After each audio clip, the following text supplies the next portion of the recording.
My name is Darcy, 24 years old, and moments after graduating with honors, my meticulously hidden parentage became my greatest nightmare. The diploma that I had sacrificed countless sleepless nights for was now a weapon in my vindictive father's hands, poised to shatter my carefully constructed facade. Graduation day started as any other joyful milestone might, but not for me. My achievements had never been celebrated at home. Today was no different. Standing on that stage, the oppressive heat of the auditorium lights on my face, I felt utterly alone despite being surrounded by hundreds. As I stepped forward to receive my diploma, I glanced briefly at my family seated near the front. My father Clive, my mother Denise, and my siblings Wyatt and Lexi, all wearing strained smiles that never reached their eyes. I was prepared to accept my diploma quietly, gracefully, with the restrained dignity that had become my armor. But Clive had other plans. He stood abruptly, his presence looming larger than his actual height ever could, a sneering contempt twisting his lips. "Thank your family, Darcy," he shouted sharply from the audience, his voice slicing through the hushed murmurs of the crowd. "For once, show us gratitude." My heart pounded, humiliation burning my cheeks red.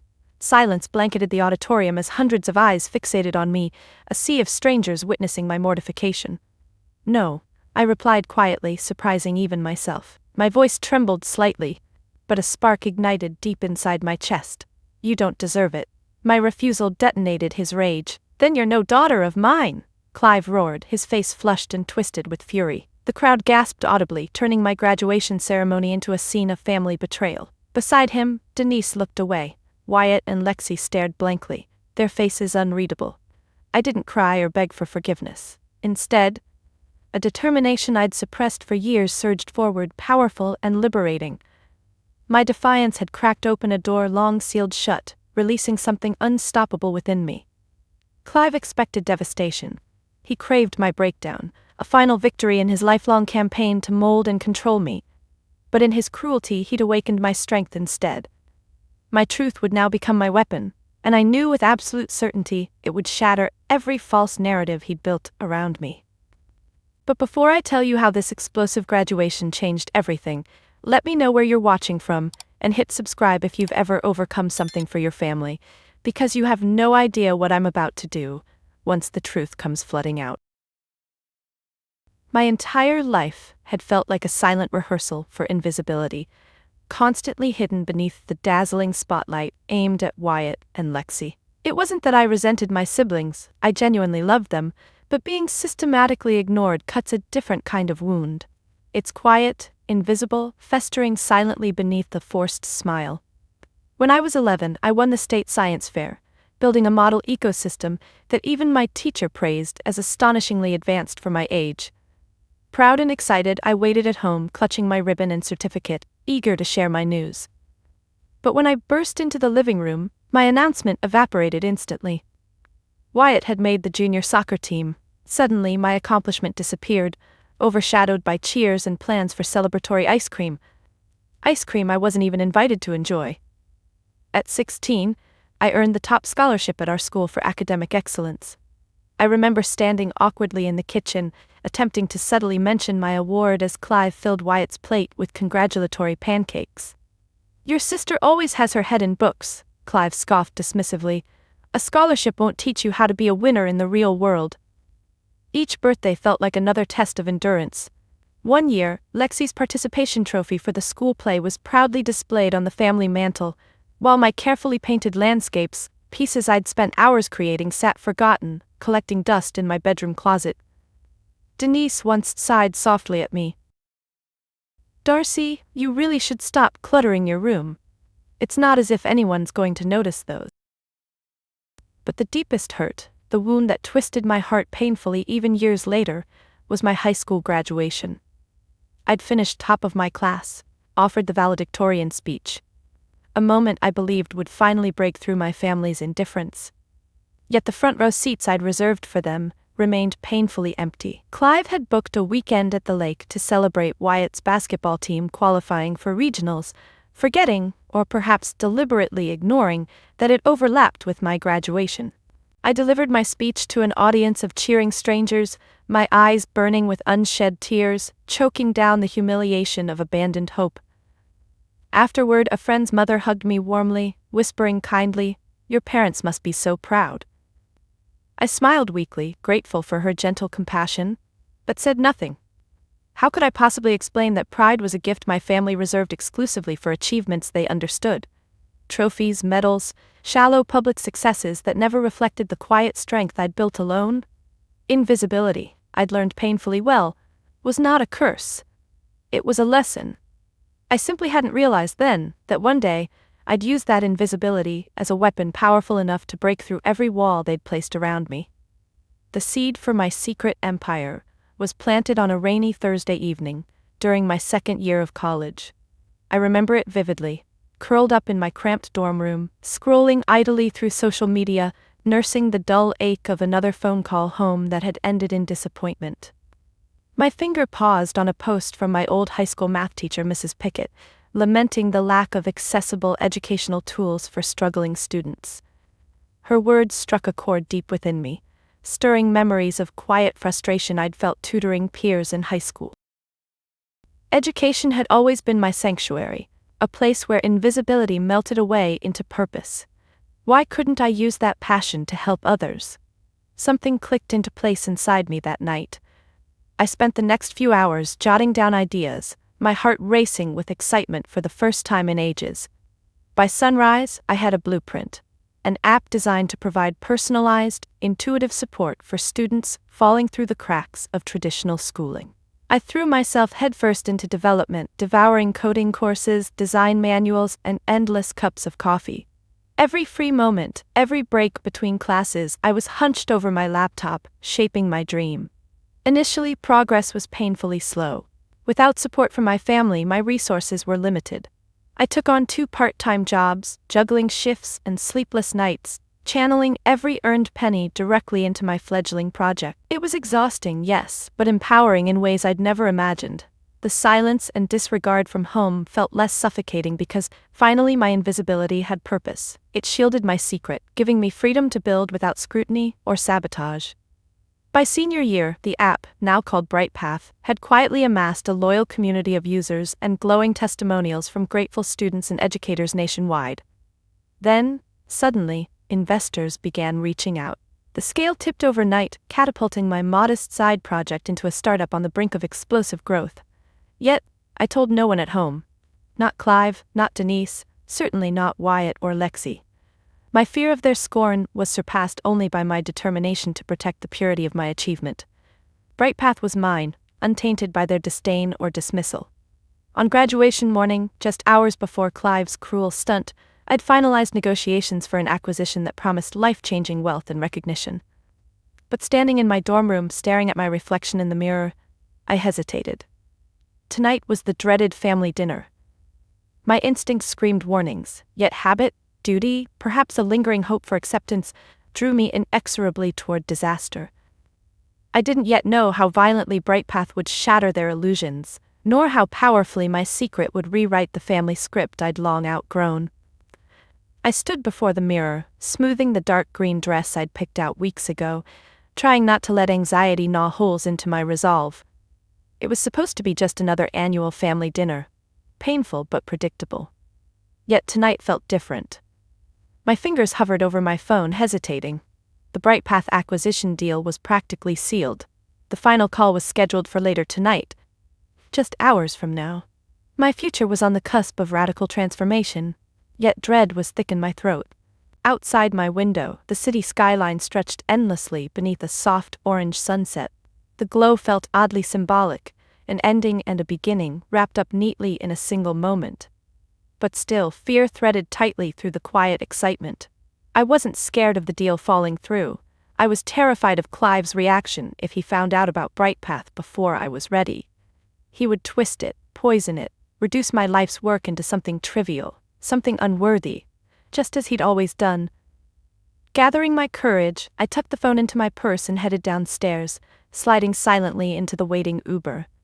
My heart thumped unsteadily as I watched familiar landmarks blur past. The driver made small talk, but his words barely registered. I was locked inside a prison of anxious thoughts. As we pulled up to the family home, the grandeur of it hit me anew. It was a carefully curated illusion of success, a gleaming facade hiding the dark truths within. Even the neatly trimmed hedges and flawless flower beds felt deceptive, as though nothing authentic could thrive here. Inside, the familiar clink of glasses and forced laughter reached me immediately, a carefully choreographed performance already in progress.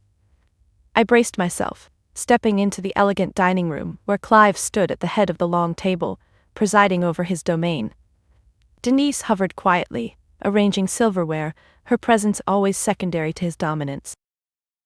Wyatt and Lexi sat near him, smiling and laughing, comfortably oblivious to the tension humming beneath the surface. "There she is," Clive called out, his tone carefully neutral. He looked me up and down, the slightest frown betraying his silent judgment. "Better late than never, I suppose." I forced a smile, murmured an apology, and took my seat at the far end of the table, the spot always reserved for family outsiders and disappointments. As I settled into the rigid discomfort of the chair, my phone buzzed softly, a subtle reminder of the power I held, unknown and unseen by anyone here. But tonight wouldn't remain just another strained dinner. Tonight, hidden resentments and bitter truths were waiting to erupt, and not even Bright Path could shield me from the storm gathering across the table. The dinner unfolded like a carefully scripted play, each line delivered with a precise blend of charm and hidden venom. From my isolated seat at the table's edge, I watched as Wyatt described his new promotion at the investment firm, earning approving nods from Clive. Lexi basked in praise for her engagement announcement, flashing a diamond ring so bright it nearly blinded me. Congratulations flowed freely, yet none reached my corner. "So, Darcy?"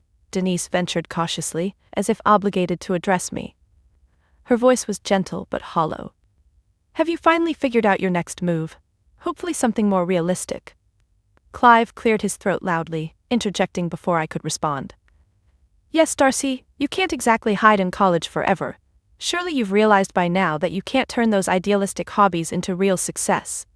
His words, designed to sting, rippled through the room. Lexi offered a smug, sympathetic smile, pity radiating from her eyes, while Wyatt glanced awkwardly at his plate, unwilling to intervene. "I have plans," I replied carefully, struggling to keep my voice even. "Good ones, actually." Clive chuckled, a humorless, condescending sound. "Plans, darling, those have never quite been your strong suit, have they?"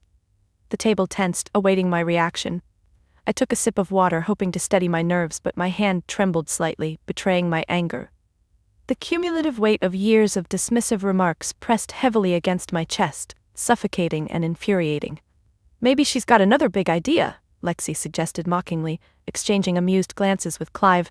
"Like that painting hobby from high school, remember?" Clive scoffed dismissively. "How could I forget? Hours wasted splashing colors onto canvas and calling it art." My throat tightened, humiliation creeping up my neck in hot waves. Each cruel word clawed at old wounds, reopening emotional scars I'd fought so desperately to heal. Yet beneath the shame, something stronger simmered, a defiant rage, fueled by years of quiet endurance. "You know," Wyatt added, trying awkwardly to lighten the mood, "maybe Darcy just needs a bit more time." "Time?" Clive's voice turned icy. "I've given her years of time and patience, Wyatt. Perhaps it's time she faced the truth. Some people simply lack the ability to succeed." He raised his glass, fixing me with a sharp gaze.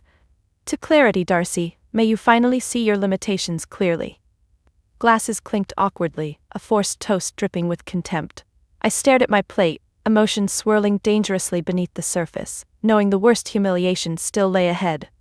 Yet, hidden in my purse, my phone buzzed softly, its presence a quiet reminder that tonight, the tables would turn irrevocably. Just when I thought the evening couldn't spiral any deeper into cruelty, Clive cleared his throat again, the noise sharp and deliberate. A hush fell over the table. My skin prickled with dread, sensing instinctively that a storm was about to break. Clive stood slowly, his eyes fixed coldly on mine. "I have an announcement," he began, his voice deceptively calm. "It's become increasingly clear that Darcy doesn't understand, or perhaps refuses to understand, what it means to belong to this family." My stomach dropped. Denise's eyes darted away, fixating intently on her untouched dinner, while Lexi leaned in eagerly, anticipating drama. Wyatt seemed startled, visibly uncomfortable for the first time. "As of tonight," Clive declared smoothly, pausing theatrically to savor the weight of his words. Darcy is no longer considered a part of this family. She has squandered every opportunity, ignored every act of kindness, and shown nothing but stubborn ingratitude. The words struck me like physical blows. My cheeks burned as whispers and gasps filled the room. Clive held his ground, shoulders squared, clearly relishing the brutal finality of his declaration. Disowned? I managed to choke out, my voice sounding foreign, fragile. Is that what you're doing, Clive? Yes, Darcy. He replied coldly. It's long overdue. You're free to chase your fantasies without embarrassing us any further, but you'll do it alone. Lexi barely suppressed a delighted smirk, her vindictive satisfaction impossible to miss. Wyatt, still silent, glanced nervously between us but remained quiet. Denise finally looked up, her eyes wet with tears, though she made no move to contradict Clive. Are you serious? My voice shook, anger beginning to pierce the veil of shock. After everything? Clive laughed dismissively, a cruel, clipped sound. Everything? What exactly have you contributed except disappointment and embarrassment? Rage sparked within me, a wildfire roaring to life after years of silent endurance. I had sacrificed my childhood, my dreams, even my sense of self-worth to fit into their distorted definition of success. And this was my reward? Abandonment, humiliation, public exile? You'll regret this, I whispered fiercely, meeting his cold stare. You have no idea what I've... Oh, spare us, Clive snapped, interrupting me sharply. I'm doing you a favor. Maybe now you'll finally realize the world doesn't owe you validation. His words hung in the air, acidic and biting. The silence around the table grew deafening. I rose from my seat, my knees trembling, a quiet fury solidifying into unyielding resolve. As I reached for my purse, my phone buzzed insistently, urgently, its timing almost poetic. Little did Clive know the moment he'd cast me aside was precisely when my hidden success would erupt into view, shattering every arrogant assumption he'd ever made. My fingers trembled slightly as I fumbled for my phone, the screen glowing insistently. The room was still frozen in stunned silence. All eyes locked on me, judging, pitying, cruelly amused. I glanced down, recognizing the incoming call instantly. It was Anna, my lawyer, and I knew exactly what this meant. I took a deep breath, steadying my voice as I answered. Hello, Anna? Her excited voice spilled rapidly through the speaker, loud enough that the closest ears caught fragments. Darcy, it's official. The acquisition went through. Brightpath is sold. We got even more than expected, $40 million. Congratulations. My heart skipped, emotions colliding in my chest, shock, vindication, an overwhelming flood of relief. I stared numbly at the table, absorbing the magnitude of the news. My silence stretched long enough for Anna to repeat gently. Darcy, are you there? Yes, I whispered, forcing strength into my voice. Thank you, Anna. You've no idea how perfect your timing is. I ended the call and lifted my eyes to find the table transformed. Lexi's mocking smirk had faded into confusion, Wyatt stared open-mouthed, and Denise's expression hovered between bewilderment and disbelief. Clive, though, wore his fury openly, sensing he'd lost control of the moment. What was that? He demanded sharply. Another one of your useless projects? I smiled bitterly, clarity and strength flooding my veins. Actually, Clive, Brightpath was just acquired for $40 million. The words dropped heavily, shattering his smug confidence in an instant. His face paled, jaw tightening visibly, anger and confusion battling behind his eyes. Lexi stammered, clearly startled. What's Brightpath? A company I built, an educational app that helps struggling students. I started it years ago quietly, I replied steadily. It succeeded, without you, without your approval or your acknowledgement. Denise finally spoke, her voice soft and hesitant. Darcy, why didn't you say anything? I shook my head, sadness briefly touching the edges of my resolve. Because none of you would have cared, or worse, you'd have tried to destroy it. Clive sputtered angrily, rage returning swiftly to mask his embarrassment. Ridiculous. You've always been delusional, Darcy. This proves nothing. But his desperation was obvious now, hollow and weak. The balance had irrevocably shifted. The power he'd once wielded so carelessly was slipping from his fingers, vanishing before everyone's eyes. Wyatt shifted uncomfortably, finally breaking his silence. Darcy, that's incredible. I'm proud of you. His sincerity felt painfully late, but I nodded briefly, appreciating the gesture. Still, forgiveness wasn't something I could offer yet, not when the wounds were this fresh. I built Bright Path on my own, I said softly, firmly, looking directly into Clive's furious eyes. And I'll build my future without you too. With those words, I turned away from their stunned faces, finally free from the invisible chains they'd bound me in. I knew the path ahead wouldn't be easy, but for the first time, I was ready to walk it entirely on my own terms. As I moved toward the doorway, the weight of their collective shock and desperation filled the room behind me like a wave. Clive was the first to break the silence, his voice suddenly tense with panic, stripped of its usual arrogance. "Wait, Darcy," he snapped. "Don't be ridiculous. We're family. This misunderstanding can be fixed." I turned back slowly, incredulity bubbling into laughter despite myself. "Misunderstanding? You publicly humiliated me, disowned me, and now it's just a misunderstanding?" Lexi quickly chimed in, eager to cover her earlier malice with the saccharine sweetness that dripped falsity. "Come on, Darcy. You know Dad can be harsh, but we're still your family. Let's talk about this calmly." My eyes narrowed, and I felt the steely resolve of someone who had finally seen behind the curtain. Calmly? Like all those calm moments when you mocked me, belittled me, acted like every achievement of mine was worthless? Lexi's smile faltered, her mouth opening and closing wordlessly. Denise moved to stand, hesitant but desperate. "Please, Darcy, you're my daughter." "I'm your daughter?" I echoed softly, pain coloring my voice. "Are you sure, Denise? Because according to the DNA test I found hidden in your drawer last summer, I'm not Clive's daughter, am I?" Denise froze, eyes widening in panic.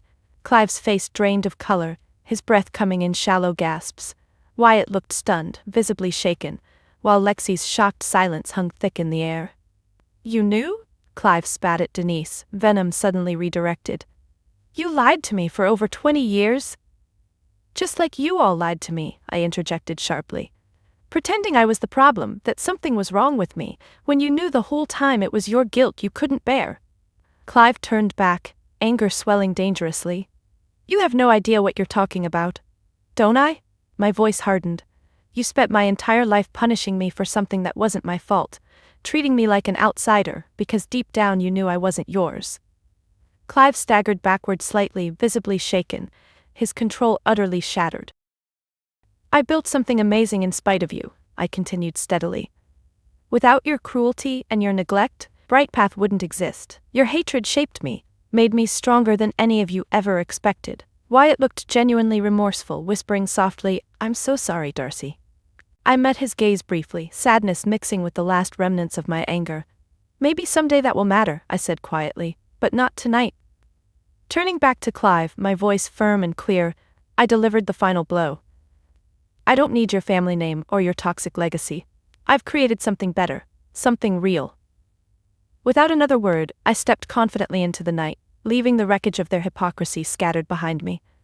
For the first time, I felt utterly free, unburdened by the chains of their expectations and lies, ready to reclaim my own narrative entirely on my terms. Late that evening, I found myself seated around a cozy bonfire in my friend Hallie's backyard, surrounded by the people who had quietly, consistently held space for me when family had failed. Hallie handed me a steaming cup of cocoa, offering a comforting squeeze of my shoulder as she sat beside me. "So," she said gently, her voice tinged with a mix of sympathy and pride, "how does it feel to finally breathe?" I smiled softly, exhaling deeply into the crisp night air. "Strangely perfect," I admitted, warmth flooding through me despite the chill. Around us, my friends, my chosen family listened quietly, support radiating from each of them. Ethan, my steadfast college roommate who had endured endless late-night coding sessions and caffeine-fueled meltdowns. Brooke, who had always pushed me to speak my truth, even when it terrified me. And Hallie, whose unwavering compassion had always felt like a beacon. This circle, this genuine warm embrace, was everything my blood family had never been. Sitting there beneath the starlit sky, I finally understood the difference between belonging by birth and belonging by choice. "You should have seen Clive's face," I said, laughter bubbling up unexpectedly. When he realized the truth about Bright Path and about me, it was priceless. Ethan grinned widely, raising his mug in a playful salute. "Here's to Clive getting exactly what he deserves." We all laughed, and I felt my shoulders relax fully for the first time in years. The wounds from earlier that night hadn't vanished, but the sting had faded considerably, replaced by something powerful and healing: genuine acceptance. Hallie leaned in closer, her eyes earnest. "Darcy, you've always deserved better. Tonight is proof you're capable of creating your own path." I nodded slowly, absorbing her words. "It took me too long to see it, but you're right." Brooke squeezed my hand gently, warmth shining in her eyes. "We always saw you, Darcy, even when they didn't." Those simple words touched something deep inside me, loosening the last threads of guilt and insecurity that lingered from the dinner. Tears pricked my eyes, not of sadness but of gratitude. For so long I'd defined my worth by my family's twisted standards, but here in this small backyard circle, I was finally seen clearly, valued not for what I could do for them, but simply for who I was. As the fire crackled gently, sending sparks drifting skyward, I realized that family wasn't something defined by shared blood or forced loyalty. It was shaped by trust, by kindness, by unconditional support and genuine care. Tonight, beneath the clear night sky, warmed by the laughter and comfort of true friends, I reclaimed the definition of family for myself, forever leaving behind the cold shadows I'd once called home. In the days following that explosive dinner, my phone buzzed incessantly with calls, texts, and even tearful voicemails from Clive, Denise, and Lexi. Each message was a carefully crafted blend of apology, manipulation, and desperation, attempts to coax me back into the toxic orbit I'd finally escaped. I listened at first, partly out of curiosity, partly hoping to hear something genuine. But their words always circled back to Brightpath, to money, to status. They mourned the loss of control, not the damage they had inflicted upon me. The clarity of their intentions only strengthened my resolve. The tipping point came when Lexi left a particularly pitiful voicemail. "Darcy, please, we're sisters. You can't just turn your back on family." I stood staring at my phone, the words echoing bitterly. Sisters. Family. Those words had always been weapons sharpened by obligation, manipulation, and conditional acceptance. No more. Instead of responding, I took decisive action. First, I blocked each number: Lexi's, Clive's, Denise's, even Wyatt's, despite his tentative attempts at reconciliation. Then I changed my locks, refusing to leave even a sliver of space for unwanted intrusions. When a thick envelope arrived at my apartment, filled with a handwritten apology from Denise, alongside a pathetic plea for forgiveness, I read it once before calmly shredding each page. Forgiveness wasn't something owed simply because they demanded it. It was something I would grant myself first. Brightpath's acquisition quickly drew media attention, catapulting me into the spotlight overnight. I granted interviews selectively, carefully shaping my narrative, deliberately omitting my family's details. The story I chose to share was one of quiet perseverance and genuine authenticity, crafted independently of their toxicity.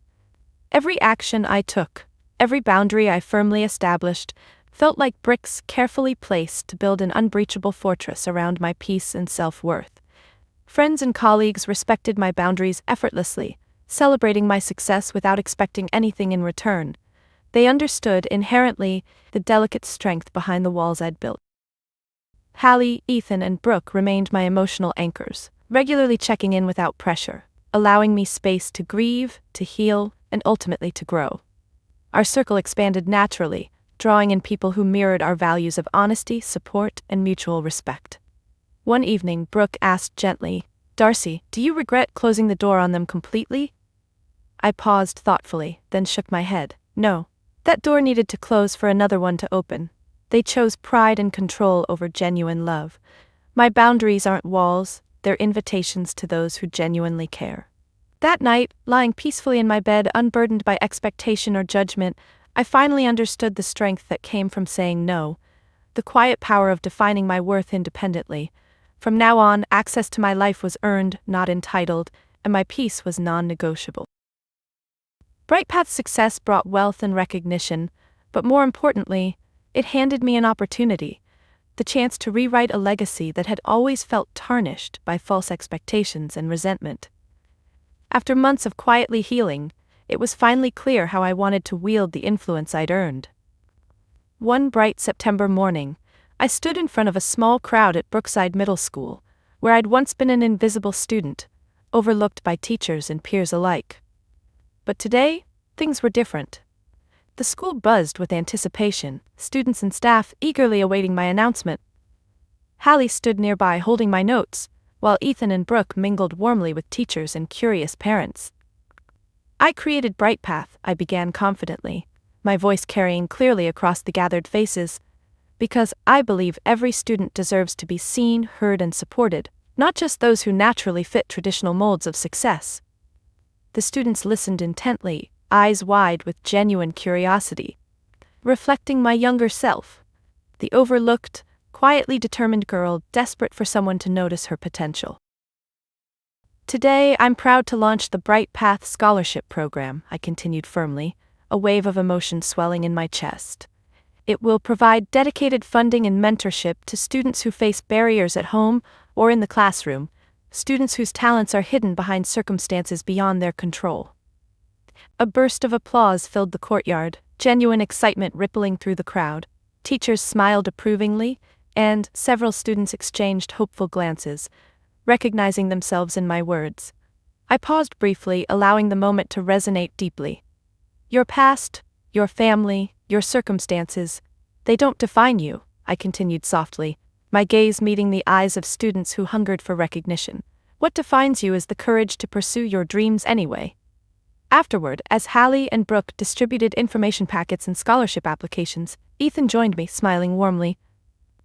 You realize you just rewrote your legacy, right? I laughed softly, shaking my head in disbelief. I guess so. Feels good, doesn't it? He squeezed my shoulder gently. It looks even better. And it did. Gone were the shadows cast by Clive's bitter expectations, Denise's silence, Lexi's jealousy, and Wyatt's passivity. In their place stood real, tangible contributions, a legacy shaped by compassion and empowerment, rather than control and resentment. That afternoon, as I watched students eagerly filling out applications, whispering dreams into existence with newfound hope, I understood the power of reclaiming a family name tarnished by cruelty. Now, my name represented possibility, strength, and authenticity. It symbolized breaking free of invisible chains and stepping into a future of purpose. My journey wasn't just mine anymore, it belonged to every student who believed they had something valuable to offer, even when others failed to recognize it. Sitting alone in my living room later that evening, the golden glow of sunset washing gently over me, I found myself reflecting deeply, perhaps for the first time, on everything that had unfolded since graduation day. The wounds were no longer raw, they had become carefully tended scars, powerful reminders of my resilience. BrightPath had blossomed beautifully, far beyond what I'd dared to dream when I first sketched those tentative ideas in my dorm room.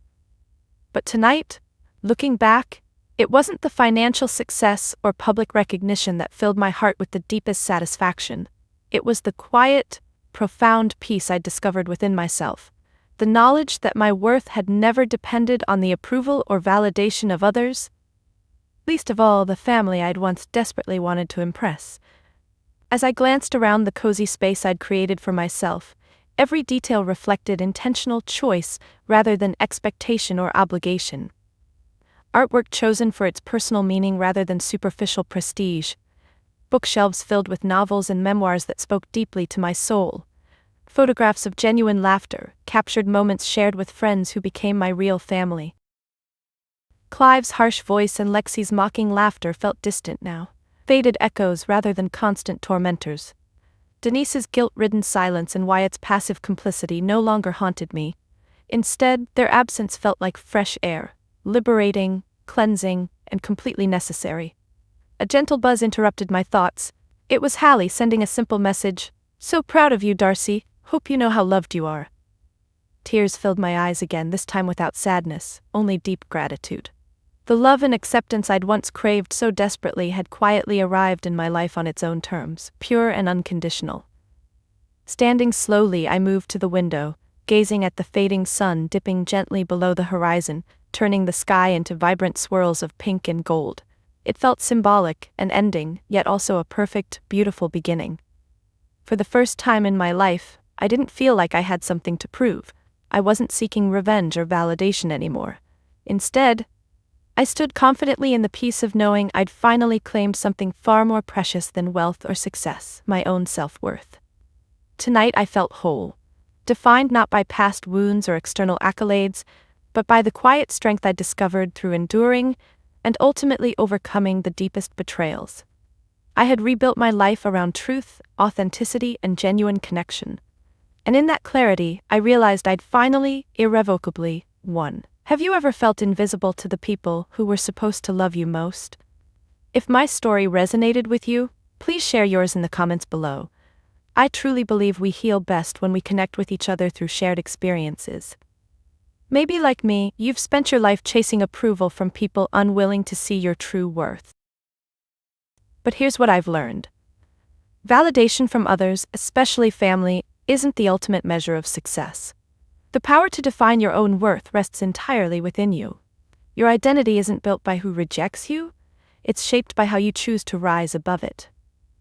Today, as you reflect on your own life, I invite you to reclaim your narrative. Choose self-respect, authentic connections, and genuine love, even if it means stepping away from toxic expectations. Because family isn't about blood or obligation, it's about who stands by you when you discover your truth. If my journey resonated with you, please like, subscribe, and share it with someone who needs to hear that it's okay to define success on their own terms. Your story matters deeply, and your courage might just inspire someone else to find their voice. Thank you for joining me on this journey. Remember, no matter what you've faced, you're never truly alone. You have the strength to build a life that's genuinely yours, one where your peace, your happiness, and your worth come first. Ask yourself, who truly sees you? Reflect on your answers honestly. Share your journey openly. Together, let's build lives that honor our truths, because authenticity will always be our greatest strength.